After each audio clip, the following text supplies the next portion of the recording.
এ বন্ধু জানিস, হ্যাঁ। এই রমজান মাসে কিন্তু সব শয়তানি বন্দি থাকে, হুম। কিন্তু তিন ধরনের শয়তান বাইরে থাকে। কোন তিন ধরনের শয়তান একটু কত খুলে কত শুনি। প্রথম 10 দিন রহমতের 10 দিন, তো মনে কর মুদি দোকানদার আর হচ্ছে যে বিভিন্ন যে কাঁচা বাজার তরি তরকারি বাজার আছে এরা, আবার যে ফলমূলের দোকানদার আছে এরা হুম। এরা মনে করে জিনিসের দাম বাইরে 3-4 গুণ 5 গুণ করে হেল দেয়। আবার ধর পরবর্তী 10 দিন মাগফিরাতের 10 দিন, এই 10 দিন মনে কর ওই যে কাপড়ের ব্যবসায়ীরা, হুম।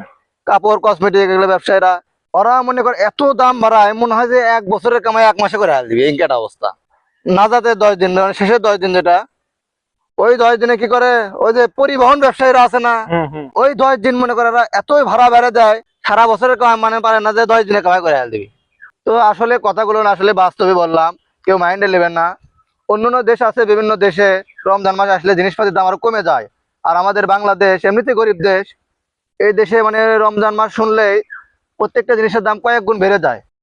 এটা আমাদের কেন হয়? এটা আমাদের সরকার বা প্রশাসনের এই বিষয়গুলোতে একটু সুদৃষ্টি দেওয়া উচিত।